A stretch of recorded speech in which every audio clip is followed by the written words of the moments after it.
जी अस्सलाम वालेकुम फ्रेंड्स, कैसे हैं आप लोग? सब ठीक ठाक होंगे। कल हमने जो लास्ट वाली वीडियो थी उसके अंदर हमने जो आप लोगों के लिए प्रिपेयर किए क्वेश्चंस वो थे 17.3 एक्सरसाइज के पहले 3 क्वेश्चंस। लास्ट क्वेश्चन आज इस वीडियो के अंदर हम सीखेंगे। लास्ट क्वेश्चन जो है उसके अंदर वो आपको कह रहे हैं construct a right angled triangle equal in area to a given square. जैसे मैंने ये सामने भी लिखा है, construct a right angled triangle equal in area to the given square. हमने पहले क्वाड्रिलेटरल से एक ट्राइंगल क्रिएट करना सीखा जो उस ट्राइंगल का एरिया, जो नई ट्राइंगल हमने बनाई थी उसका एरिया इक्वल होता उसी क्वाड्रिलेटरल का जिससे हमने वो ट्राइंगल कंस्ट्रक्ट करी थी। लेकिन पहले वीडियोस जितनी भी थी, पिछले क्वेश्चंस जितने भी थे उसके अंदर हमें एक क्वाड्रिलेटरल खुद डिज़ाइन करना होती थी। अब यहाँ पर हमें डिज़ाइन करने की ज़रूरत नहीं है। यहाँ पर अब उन्होंने हमें खुद ही कह दिया कि एक आपके पास स्क्वायर है, उस स्क्वायर से आपने एक क्वाड्रिलेटरल डिज़ाइन करना है।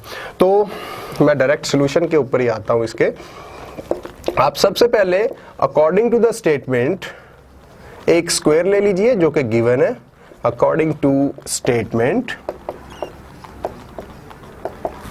consider a square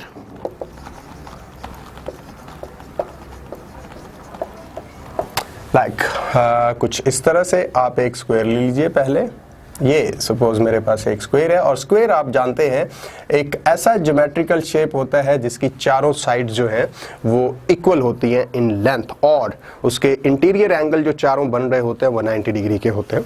जैसे ये वाला एंगल भी 90 डिग्री का होगा, इसी तरह ये एंगल भी, ये भी। तो मैंने जो स्क्वायर लिया वो ए बी सी डी लिया। अब इससे मुझे एक ट्राइंगल बनाना है और ट्राइंगल ऐसा होना चाहिए जिसका एरिया इक्वल हो इसी स्क्वायर के।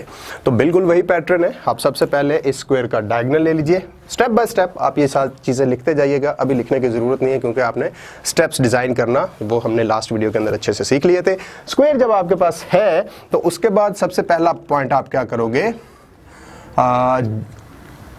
Take diagonal AC of the given square ABCD। ये आपका पहला स्टेप होगा। उसके बाद एक्सटेंड AB टूवर्ड्स A। अब AB को आप A की साइड पे एक्सटेंड कर दीजिए।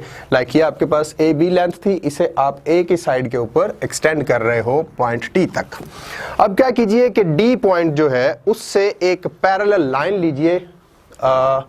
किस चीज के पैरेलल लेनी है आपने? AC। इसी डायगोनल, जो डायगोनल AC है इसके पैरेलल एक लाइन सेगमेंट लीजिए जो स्टार्ट होना चाहिए फ्रॉम पॉइंट D, या जो ओरिजिन से, ओरिजिन कौन सा ले रहे हो आप? D से स्टार्ट, D से आप एक ड्रा कीजिए parallel line segment to the AC। वो आपने ड्रा किया और बिल्कुल इसके पैरेलल होना चाहिए। और पैरेलल लाइन लेना आपको पता है कि वो वाली लाइन पैरेलल होती है जिसका हर पॉइंट के ऊपर दूसरी पॉइंट से डिफरेंस सेम हो। इस लाइन के अगर पैरेलल ले रहे हैं ये वाली लाइन तो फिर इसका हर पॉइंट के ऊपर इससे डिस्टेंस सेम होना चाहिए। बिल्कुल वैसे ही जैसे क्वाड्रिलेटरल के अंदर लास्ट वीडियो के अंदर भी हमने सीखा।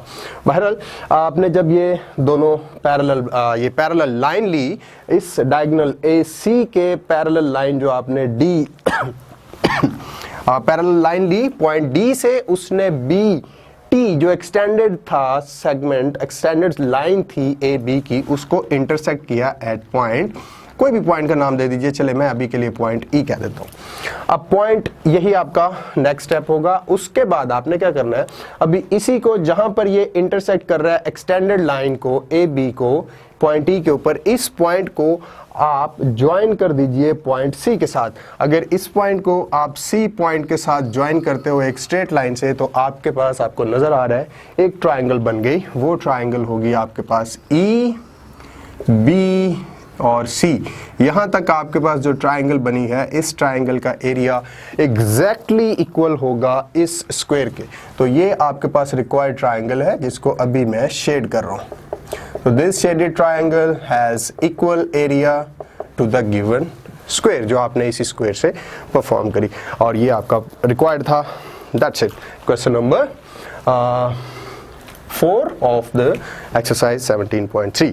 अच्छा, इसके बाद आगे चलते हैं एक्सरसाइज 17.4 की तरफ। और एक्सरसाइज 17.4 जो है इसके अंदर आपको एक ट्रायंगल से एक रेक्टेंगल बनाना होगा। ट्रायंगल आपको पहले कंस्ट्रक्ट करना होगा तीनों क्वेश्चंस, इसके 3 क्वेश्चंस हैं और इन तीनों क्वेश्चंस के अंदर वो यही कह रहा है कि ट्रायंगल से आपने एक रेक्टेंगल जो है वो क्रिएट करना है या ट्रायंगल को ट्रांसफॉर्म करना है इनटू रेक्टेंगल, और उन दोनों वो जो उससे जो पहली ट्रायंगल थी उसका एरिया इक्वल होना चाहिए जो नई आप रेक्टेंगल बना रहे हो उसके एरिया से। मतलब आप ट्रायंगल को ट्रांसफॉर्म करोगे रेक्टेंगल के अंदर और ट्रायंगल के एरिया के इक्वल आपने रेक्टेंगल का एरिया लेना है, बनाना है।